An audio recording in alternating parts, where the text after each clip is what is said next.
tweaking. And if one thing doesn't work, a lot of people look at these really successful coaches that have huge programs and it just looks effortless in their sales.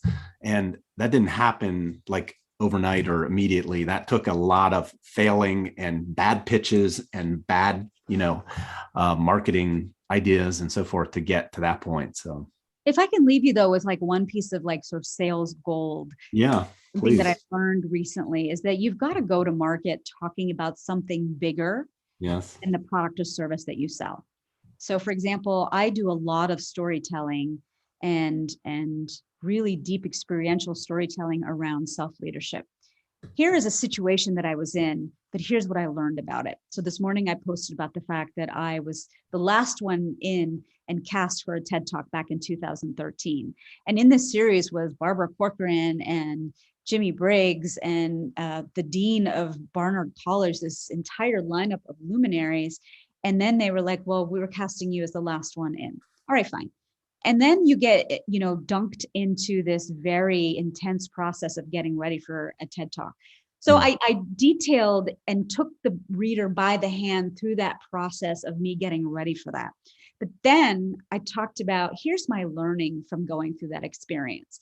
Number one is that take the time to tell your story in a very polished way, because there's valid and there's merit in your personal story. And I don't think that a lot of us take time to workshop that. And that was probably the most polished telling of my story. And since then, I have given that talk at least 13 to 20 times, and I've been paid for it. I've just tailored the ending for the needs of my audience. So I think that it's really important to workshop your story. The second thing that I would share is that you've got to be able to build an experience. If you are after influence, you've got to tell a very detailed story with sense, smell, taste, sight, and engaging all of those parts of the brain. So that person is just in your world. That is how you have influence. And then I think the last thing is, personal stories are just easier to tell.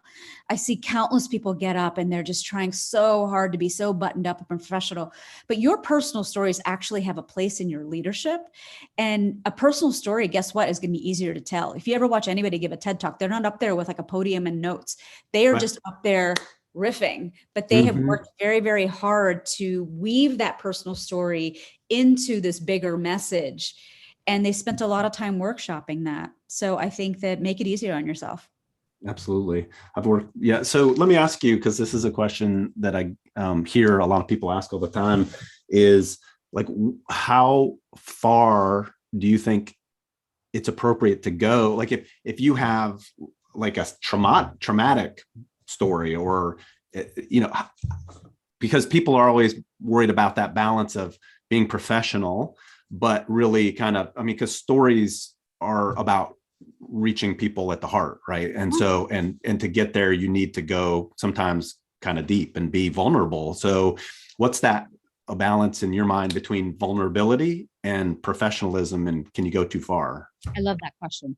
First of all, I think a lot of people come to me for public speaking training because they want confidence. They're like, I see you have it, I want it. What they come out with is actually courage.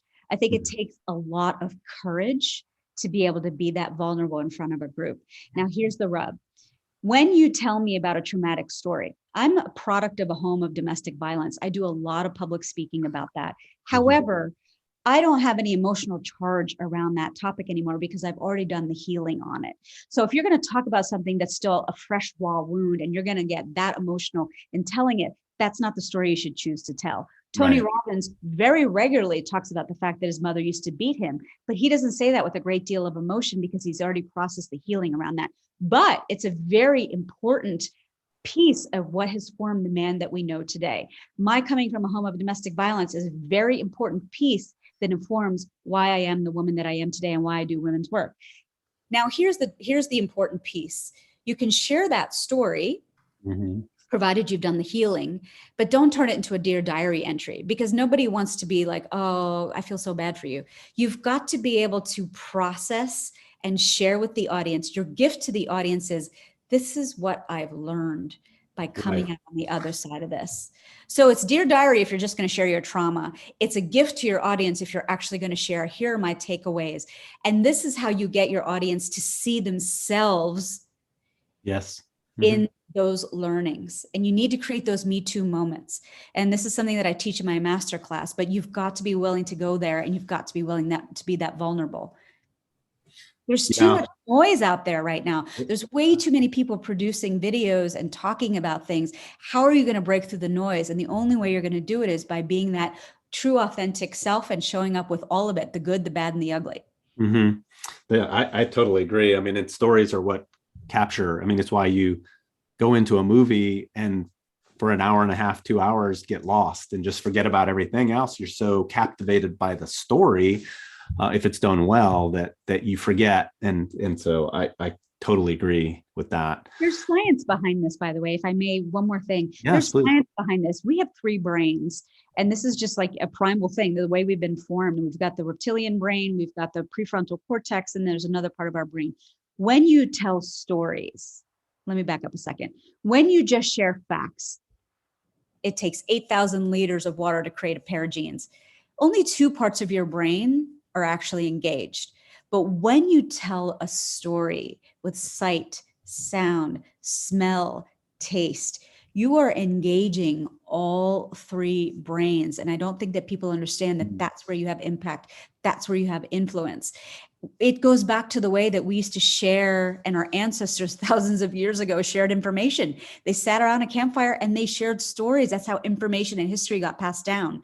We haven't evolved, our brains haven't evolved past that. So, I mean, the way to captivate a room, I don't care who you are, you've got a story and you've got to have the courage and be able to workshop that story and be able to tell it. Yeah, absolutely. Do you, like, with everything kind of going online and a lot of this marketing done online, do you feel it's harder to tell stories like that, like in a video or on Zoom or, remotely versus in a room with people? I think it's harder because people don't understand things are distracting. So in Yes. other words, I remember coaching a gal who was going to be on national TV, and she works for realtor.com, and her whole background had plants and toys and her dog. And I was like, first of all, you don't ever want anything to detract from the message that you are telling. You are doing yourself a disservice by having all this stuff in the background. But people don't know that, right? Yeah. Or the fact that you need to have eye contact. The minute that you break eye contact, like I'm looking at you right now in the Right. lens, I'm not looking down at you, I'm looking right Right. here. The Right. minute you don't give people eye contact, you give them permission to start thinking about their laundry list, going to the grocery, what I got Yeah. to do on Saturday. So don't give people permission to wander off and do their own thing. So I think that there's just innate things that I know from my training as a television anchor that a lot of people don't know Right. now that they are trying to have impact and sell and build relationships in this modality. But there's just some simple things that you can do to be able to change that. Like I always face a window. Most people you'll see, they look like, the Blair Witch Project because the window is behind them. You don't understand that the way that you light yourself is by always facing the light, face the sun. Natural light does wonders for you. Yeah, absolutely. Yeah, you probably have a lot of knowledge and expertise around kind of the execution of that and that you can share. Do you also, sorry, I'm going to geek out on stories because I love it, but do you teach people kind of the strategy of developing it once they've kind of figured out what core stories I want to tell that strategically link to what I'm trying to the message I'm trying to leave? There is sort of a science to that too, isn't there? Like with the story arc and a lot of that. I love that you're asking me this because I teach a public speaking masterclass, and I actually am now actively filling for that cohort, and Oh, it wow. starts next week. But I teach a very specific framework, which is every story has a beginning, a middle, and an end. The beginning is what I promised you. Today, I'm going to break down the quarterly numbers for you and how we did year over year. Or today, I'm going to tell you a story about why I admire Michelle Obama.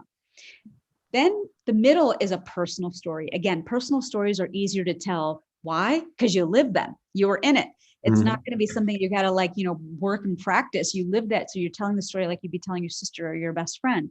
But what is a personal story that supports that promise that you made at the very beginning? If I told you that I admire Michelle Obama as my role model, I'll tell you about the time that I heard her speak at the United States of Women Conference in Washington, D.C. And she was in conversation with Oprah. And it is hard to eclipse Oprah. But that day, she was so unapologetic because this was a moment in time where the Obamas were leaving office. They've already been there. They were on their way out. There's a changing of the guard.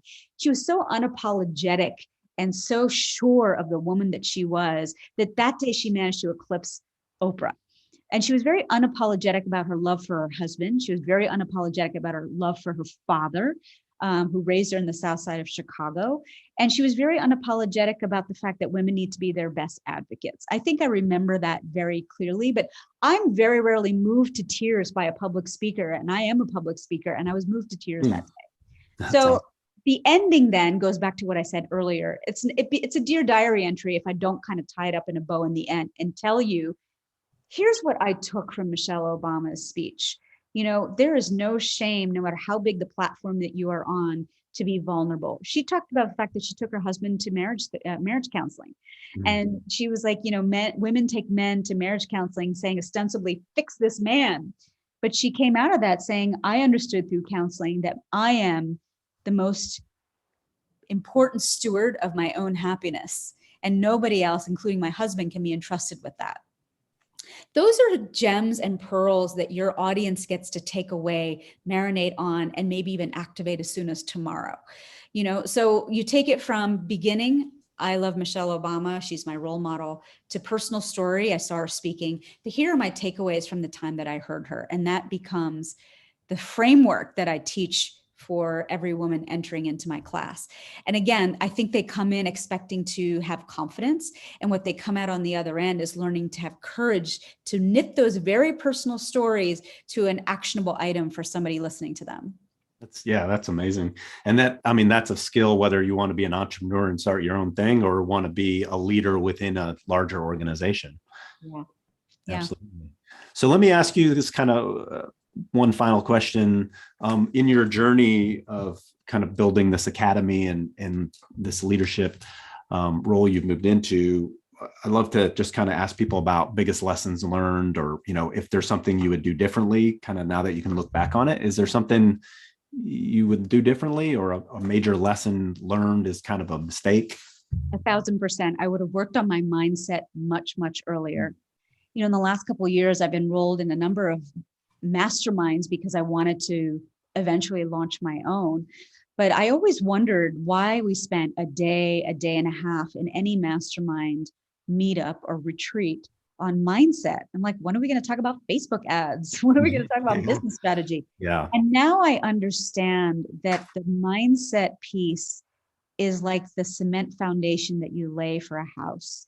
You cannot build the house until that foundation is set. And I wish that somebody had told me this so much earlier, because it wasn't until I built a spiritual practice, it wasn't until I built a meditation practice and really made that the thing that never gets crossed off my to-do list, that everything changed. Absolutely. My worthiness changed. What I command in the price point in the market changed, because I had to visualize, I had to affirm, I had to take time for all that creativity and give it space to bubble up.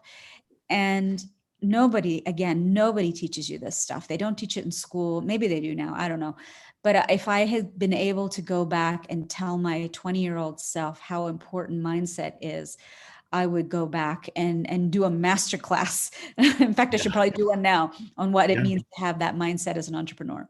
Absolutely. Gosh, I couldn't emphasize that more. That's like so important, and everybody wants to hop into the tactics, and like you said, and what's the quote, that whether you think you can or you think you can't, you're right.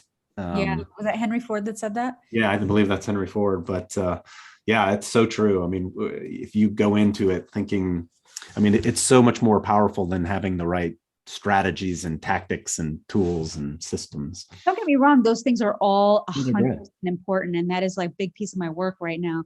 But the mindset piece, it's like going out into the ocean without your rudder. Like you're not gonna make that much distance if you don't have the motor and you don't have the rudder. Absolutely. Well, I really appreciate it. I've loved our conversation. And I guess last question for you would be, if someone out there is listening and they would love to get in touch with you or learn more about you, how would they do that? Sure. You can just email me at joya@joyadas.com, JOYADASS. And you can find me on Twitter. You can find me on Instagram. You can find me on LinkedIn under Joya Das. It's very easy to find me. It's an unusual name, so not many people have it. But it's very easy to get a hold of me on social. And like I said, I am filling for that next cohort of my public speaking masterclass. It starts next Wednesday, and I still have a few seats open, and I would love to have you. Okay. Well, I'll make sure all that information is in the show notes so people can access that. And, I just really appreciate your time. And I've really loved our conversation today. It's super fascinating. I love storytelling and stories, and your whole background is just perfect for helping teach people that. Absolutely. Thank you for the time, Kurt. All right. Have a great day. Thank you.